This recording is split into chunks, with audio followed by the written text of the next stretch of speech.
AstraZeneca costa al Veneto 10.000 vaccinazioni al giorno, si allontana l'obiettivo di somministrare la prima dose a tutti i veneti all'inizio dell'estate, intanto crescono molto rapidamente i ricoveri.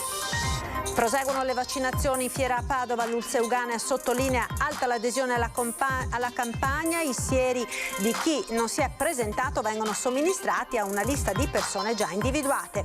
A Ring la testimonianza in esclusiva di Giulia Schiff, l'ex allieva pilota di Mira che documentò in un video il rito di iniziazione subito da parte dei colleghi e per cui è in corso un processo. Una nuova giornata simbolo per ACC di Borgo Valbelluna, un camion carico di motori prodotti nello stabilimento bellunese scortato fino all'Electrolux di Susegana. Lezione all'aria aperta per gli studenti di Scienze Politiche dell'Università di Padova, l'iniziativa di una professoressa di Storia del Diritto ai Giardini a Piani. Animali predati in una tenuta privata sul Montello, cani o lupi, anche gli esperti si dividono. Nel frattempo si pensa che il lupo sia già sporadicamente presente nel Bosco dei Dogi. Bicentenario canoviano, scompiglio sull'organizzazione delle celebrazioni che interessano i due comuni di Bassano e Possagno, non c'è alcuna condivisione, ognuno pensa per sé. Ben ritrovati con l'edizione del Veneto dei nostri telegiornali. Lo stop ad AstraZeneca costa al Veneto 10.000 vaccinazioni al giorno. Si allontana l'obiettivo di somministrare almeno la prima dose a tutti i cittadini veneti prima dell'estate. Intanto crescono molto rapidamente i ricoveri, soprattutto quelli in terapia intensiva. Il punto del presidente della regione Zaia. 499 pazienti in totale presenti nelle terapie intensive del Veneto. Continuo a dire che 499 vuole significare che se fossimo ante modifica delle terapie intensive noi avremmo già pazienti da terapia intensiva da portare fuori regione. Il virus ha ripreso a correre e ad allarmare sono soprattutto i dati dei ricoveri in area non critica ma soprattutto in terapia intensiva. Non nasconde la preoccupazione il presidente del Veneto. I modelli previsionali indicano che rischiamo di arrivare a 300 persone in terapia intensiva per il Covid a fine marzo, proprio come un anno fa. L'altra preoccupazione è quella per la campagna vaccinale con lo stop al vaccino AstraZeneca. Ieri sono state fatte oltre 11.900 vaccinazioni con Pfizer e Moderna, quasi altrettante sono state bloccate. Se dovessi dire on-off, noi abbiamo perso 10.000 vaccini al giorno, 10.000 iniezioni che saranno fatte anche 50-50, saranno 5.000 prime dosi e 5.000 richiami, una roba del genere. Cioè per noi pesa molto questa partita. Mentre si attende la decisione dell'EMA sul vaccino di Oxford, si allontana l'obiettivo di immunizzare prima dell'estate, almeno con la prima dose, tutti i veneti. Io direi che ce la dobbiamo fare, resta l'obiettivo, quantomeno per la popolazione target, che per noi è quella degli over, no? Diciamo over 70, potrebbe essere già una grande sfida. Nel frattempo è stato chiuso l'accordo per l'utilizzo dei medici specializzandi nella campagna vaccinale. Circa 1.350 tra l'Università di Padova e quella di Verona hanno dato la propria disponibilità. Che prevede quindi l'impiego dei specializzandi dal primo anno in su, fuori dall'orario dei corsi della formazione, quindi noi pensiamo che potrebbero essere utilizzati sabato, la domenica o comunque durante le ore serali. E c'è anche l'aggiornamento del bollettino serale diffuso pochi minuti fa dall'azienda Zero. Ebbene, in Veneto nelle ultime 24 ore sono 1931 i nuovi positivi e 42 le persone che hanno perso la vita. Per quanto riguarda i ricoveri sono 192 le persone ricoverate in terapia intensiva e 1342 quelle in area non critica. Proseguono intanto le vaccinazioni in fiera a Padova, dall'Ulse 6 Euganea una precisazione, alta l'adesione alla campagna, i sieri in più, cioè di chi non si è presentato, vengono somministrati a una lista precisa di persone già individuate. Seppur rallentata, non si ferma la somministrazione delle prime e seconde dosi di vaccino Pfizer, BioNTech e Moderna, soprattutto a persone anziane e operatori sanitari. In Fiera Padova l'attività vaccinale prosegue con 2.443 vaccini anche nella giornata di martedì. Vaccini che a fine giornata non avanzano e quando succede sono poche le unità disponibili che l'ULSS Euganea distribuisce ai cosiddetti galleggianti. Allora noi di solito chiudiamo a 0, però se dovesse rimanere 1 o 2 dosi o anche 3, abbiamo una lista di persone che non sono state chiamate o perché non hanno ricevuto l'invito o perché magari erano in ospedale o altri problemi, e naturalmente poi li chiamiamo. Quindi di fatto non rimane nulla. Categorie precise: operatori sanitari, forze dell'ordine, persone fragili, nel rigido rispetto delle ordinanze ministeriali e degli ordini di priorità stabiliti dalla Regione. Insomma, le code ai cancelli, che per fortuna non si sono registrati in questi giorni, nella speranza di avere una dose di vaccino, sono perfettamente inutili. Il lavoro, sperando nella disponibilità di sieri, va quindi avanti. Si continua la vaccinazione degli anziani e dal 22 marzo si dovrebbe partire con l'anno di nascita 1938. Si continua con la somministrazione delle seconde dosi e in parte minoritaria con i pazienti vulnerabili. È arrivato a Bergamo per celebrare la giornata del ricordo delle vittime del Covid l'enorme cuore posto sulla facciata del comune di Vo. L'enorme cuore, ricamato ad uncinetto che svettava sulla facciata del comune di Vo, ha viaggiato fino a Bergamo, come a tracciare un invisibile filo che lega le due città simbolo dell'emergenza pandemica. L'enorme cuore, ricamato a mano e voluto dalla De Leo Found Onlus di Padova, è stato issato sulla facciata del Palazzo della Ragione in Piazza Vecchia in occasione della prima giornata nazionale in memoria delle vittime dell'epidemia di coronavirus, che si celebrerà il 18 marzo. A un anno esatto dalla notte in cui i bergamaschi e il mondo intero hanno visto sfilare per strada i camion dell'esercito carichi di bare diretti in altre città. Un'immagine che resterà per sempre nell'immaginario collettivo e a maggior ragione nella storia della città che ha pagato il prezzo di vite più alto nella prima ondata. A rendere omaggio alle vittime ci sarà anche il Presidente del Consiglio Mario Draghi. E nel Veneto, in zona rossa, aspettando la Pasqua, quali sono le aspettative dei vicentini? Sentiamo. Hai la speranza dopo Pasqua di tornare finalmente, diciamo, almeno arancio-gialli? Gialli spero, più che altro, perché sì, sia un po' più pesante adesso la situazione, quindi sì, un po' speriamo nei vaccini che ci siano i numeri, che ci riesca ad andare avanti. Beh, io spero almeno arancio, però si vedrà, non si sa nulla al momento. Spero che potremo almeno uscire a farci una passeggiata senza doverci portare l'autocertificazione sempre dietro. Bisogna essere ottimisti, penso di sì. Io penso che ritorneremo arancioni perché la gente starà dentro. Dopodiché, quando saremo arancioni, la gente comincerà a uscire e ci sarà sempre questa oscillazione continua. Ma a stretto giro torniamo arancioni o gialli? A stretto giro no, credo di no. Credo purtroppo di no, bisogna che abbiamo pazienza, che rispettiamo le regole. Sì, dai, siamo ottimisti. Arancione almeno? Almeno arancione, sì. Non credo, magari arancione sì, ma non di più. Spero, anche perché è un bambino piccolo, quindi spero vivamente che lui possa tornare a scuola, ecco, quindi però la vedo dura, perché finché le persone continuano a comportarsi così, fregandosene di tutto e di tutti, temo che rimarremo in zona rossa per un bel po'. Ma tu vedi anche tu, ti capita di trovare gente così anche qua a Vicenza? Ah sì, gente che cammina senza mascherina, poi quando li riprendi ti dicono beh, se ha paura resti a casa signora. Ecco, però allora lo vanno a dire a mio figlio perché è chiusa la scuola allora.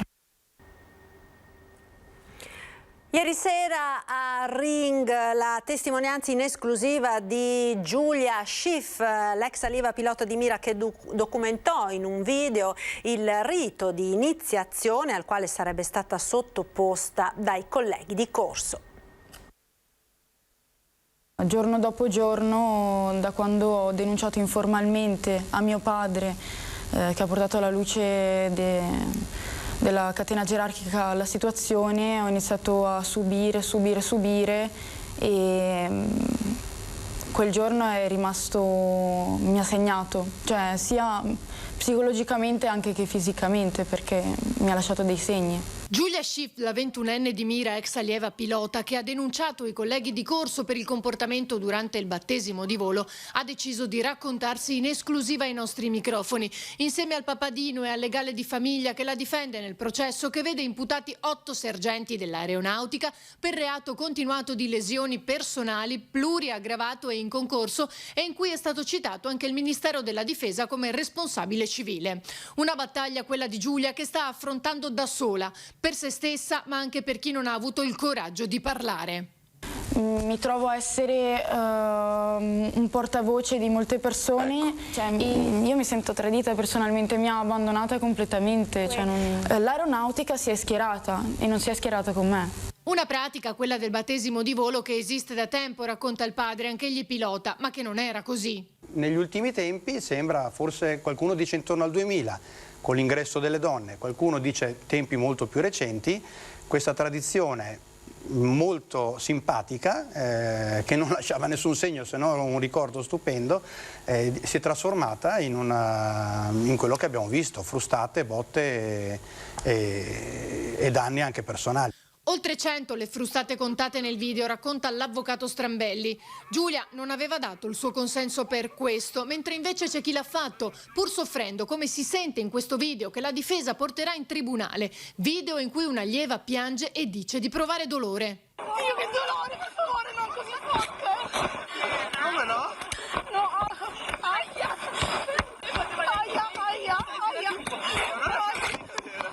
Giulia ha chiesto a questa compagna perché avesse acconsentito e lei ha risposto: perché volevo essere come un uomo. Proprio perché sono donna è ancora più importante il coraggio, la tenacia, la resilienza con cui affronto la mia vita. Questa è la testimonianza di Giulia, in attesa della replica da parte dei difensori degli imputati per sentire anche la loro versione.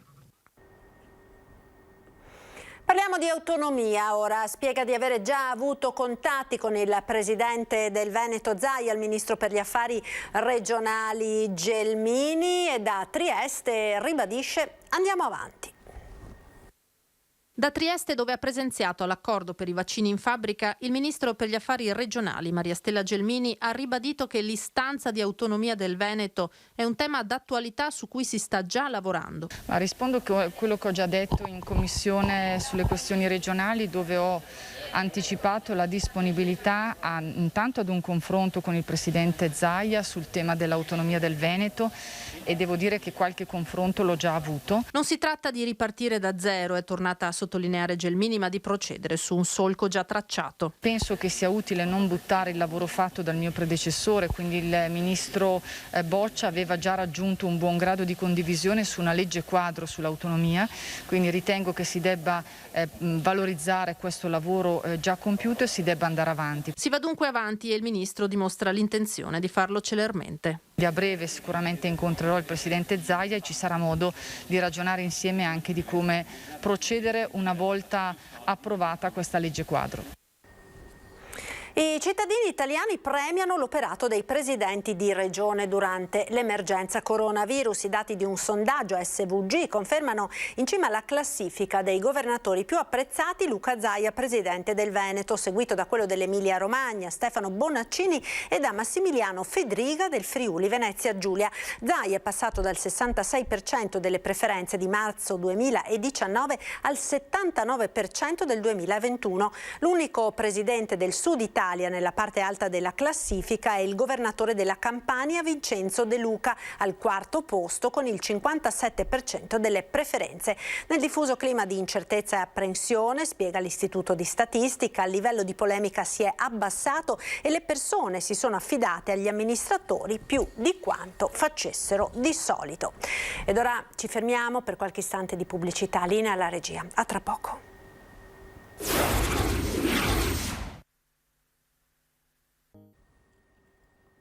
Ed eccoci nuovamente in studio, una giornata simbolo per ACC di Borgo Valbelluna, quella di oggi. Stamattina un camion carico di motori prodotti nello stabilimento bellunese è stato scortato fino all'Electrolux di Susegana, un modo per esaltare il legame non solo territoriale ma di competenze e di professionalità con i lavoratori dell'Electrolux.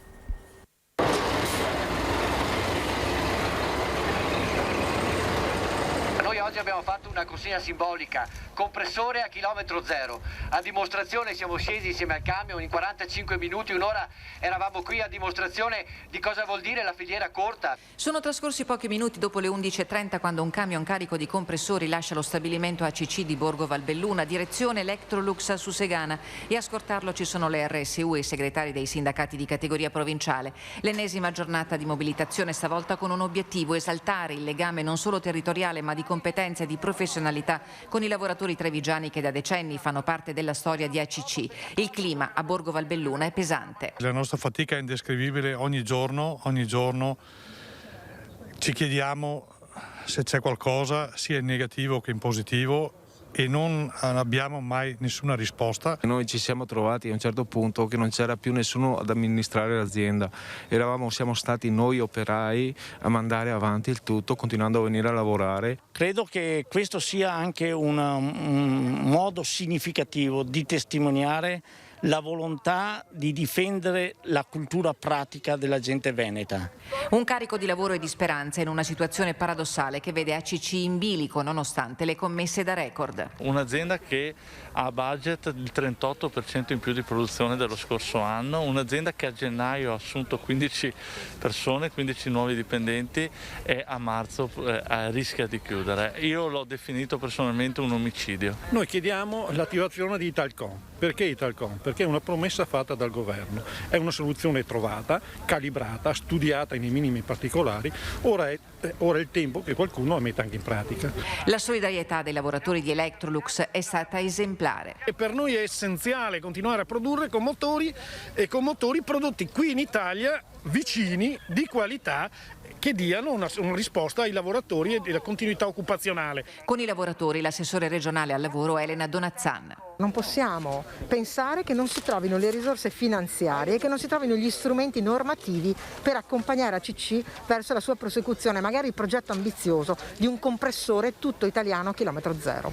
Gli appelli si moltiplicano. Noi chiediamo la ripresa di un intervento pubblico in economia che noi reputiamo necessario di fronte all'evidenza dei fatti. Da Roma la vicinanza del ministro Federico D'Incà da 15 mesi a fianco dei lavoratori e del progetto Italcomp che, rassicura, si risolverà a breve. È importantissimo che anche il sistema bancario riconosca gli sforzi fatti dal governo per trovare delle soluzioni importanti e in qualche maniera si metta a disposizione, perché ogni risorsa, ogni milione di euro sono risorse importantissime per continuare questa progettazione nuova.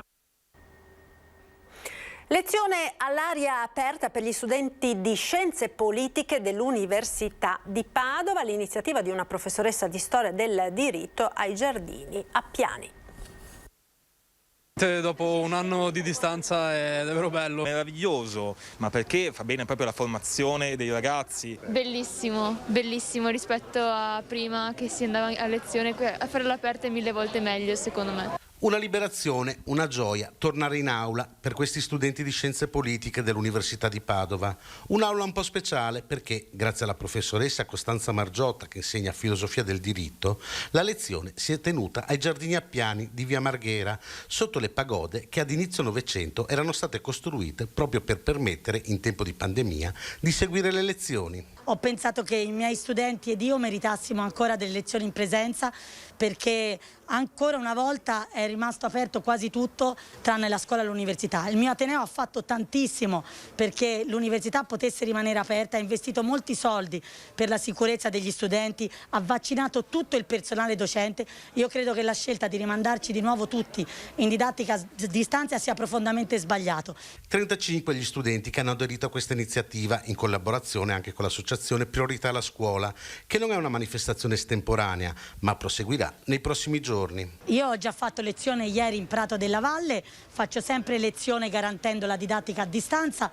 uso esattamente lo stesso metodo che nelle aule, presenza e distanza, ma è molto diversa quando la faccio anche in presenza, perché ho il contatto con gli studenti, ho la loro intelligenza che aumenta la mia intelligenza. Domani dovremo essere di nuovo in Prato della Valle come ieri, augurandosi che la meteo tenga. Riportare gli studenti in aula, seppur all'aperto, deve diventare una priorità per il governo. La presenza è uno dei fattori che ci aiuta di più a far sì che gli aspetti della salute, che include anche quella, non solamente quella fisiologica ma anche quella psicofisica, vengano rispettati. Per questo credo sia importante fare lezioni in presenza e ho aderito all'iniziativa della professoressa. Animali predati in una tenuta privata nel Montello, cani o lupi, anche gli esperti si dividono. Sono morte 7 caprette tibetane nell'arco di una settimana e in 4 giorni sono state uccise 6 femmine di daino. Le foto delle caprette tibetane e dei daini sbranati da fine febbraio sono state scattate dal proprietario Francesco Manfren nella sua tenuta fra Giavera del Montello e il comune di Nervesa. In questo bel parco di ungulati allevati a scopo amatoriale la recinzione è elettrificata per non permettere agli animali selvatici di entrare. Nonostante tutto, però, le predazioni sono continuate. Tra il 5 e il 12 marzo, sempre con la stessa tecnica, sono state uccise tutte le 6 femmine di daino. Nelle ultime intrusioni, a differenza delle caprette, i predatori hanno fatto scempio delle carcasse. E qui sono incominciate le stragi da là in fondo. Il proprietario e i carabinieri forestali della stazione di Volpago del Montello durante il sopralluogo hanno scoperto vicino ad una pozza d'acqua delle tracce sospette. Gli uomini dell'Arma non si sono pronunciati, però mostrando le foto delle carcasse e delle impronte a degli esperti cacciatori della zona, in tanti sono concordi nel pensare si possa trattare di un lupo. Esatto, i pareri sono discordanti anche se la maggior parte dei cacciatori parla di lupo. Per il presidente della riserva alpina numero 6 di Giavera e Volpago del Montello potrebbe trattarsi invece di almeno 2 cani randagi. Ma non lo escluderei al 100%, comunque al 90% si tratta di cane. Perché? Perché dall'orma che abbiamo visto, l'orma è piccola, un lupo fa delle orme molto più grandi e anche per dove le bestie sono state azzannate nel posteriore e alla pancia e non alla gola. Di solito il lupo uccide con un colpo alla gola. La recinzione è un ostacolo? Assolutamente no, perché un cane inselvatichito si arrampica fino a 4 metri tranquillamente. Non si esclude l'arrivo del lupo con il proliferare dei cinghiali. Non escludo la presenza del lupo, però non perenne, una presenza sporadica, fa delle puntate e va via. Ho visto delle tracce che sicuramente rappresentano il lupo, ma il lupo non è sul Montello. Il Montello è soltanto un'area di caccia dove a volte si reca per predare. Bicentenario canoviano, scompiglio sull'organizzazione delle celebrazioni che interessano i 2 comuni di Possagno e Bassano.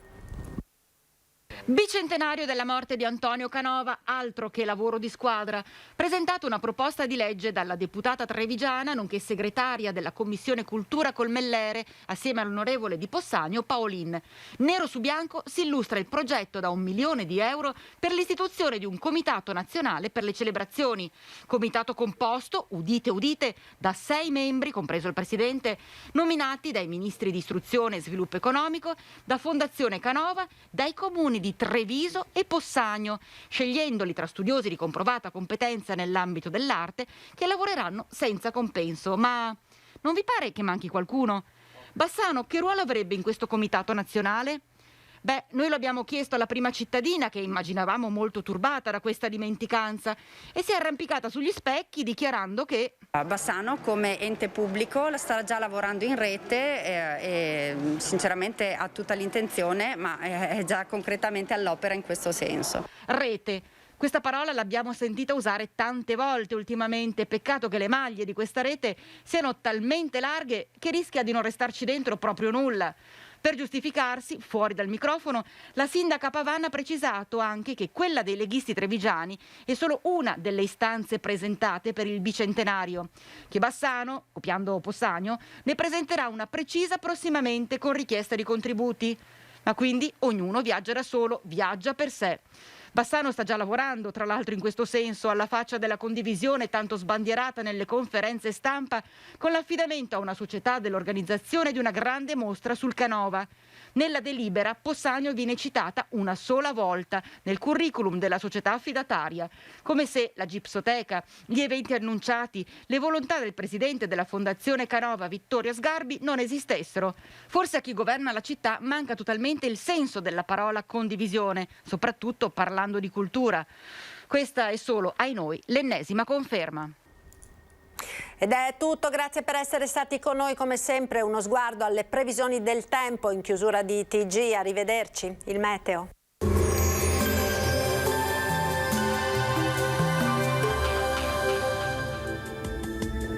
Bentrovati al meteo. Condizioni tutto sommato invariate rispetto ai giorni scorsi, solo con una lieve instabilità in più in alcuni settori del nostro territorio. Vediamo in quali nel dettaglio di giovedì 18 marzo. Sul Veneto in giornata il tempo si manterrà comunque asciutto, sarà dunque piuttosto soleggiato. Verso sera nuvolosità in aumento, specie sui settori montuosi e prealpini, e qui non si esclude anche qualche occasionale pioggia sparsa. Vediamo anche le temperature che risulteranno essere in generale calo, minime tra -3 e 3 gradi, massime sugli 8-11 gradi. Stessa situazione poi se ci spostiamo anche sul Friuli Venezia Giulia, tanto sole dappertutto, ma entro le ore serali qualche precipitazione, specie sui rilievi. Temperature minime tra lo 0 e i 3 gradi, massime fino a 9-10 gradi all'incirca. Uno sguardo infine alla situazione del Trentino Alto Adige. Sarà soleggiato dappertutto, anche in questo caso con il passare delle ore avremo un po' più di nubi, un po' su tutto il territorio regionale. Temperature minime intorno ai -2 gradi, massime fino ai 12 gradi all'incirca. Dal meteo di Antenna 3 per ora è tutto, grazie per l'attenzione e arrivederci al prossimo aggiornamento.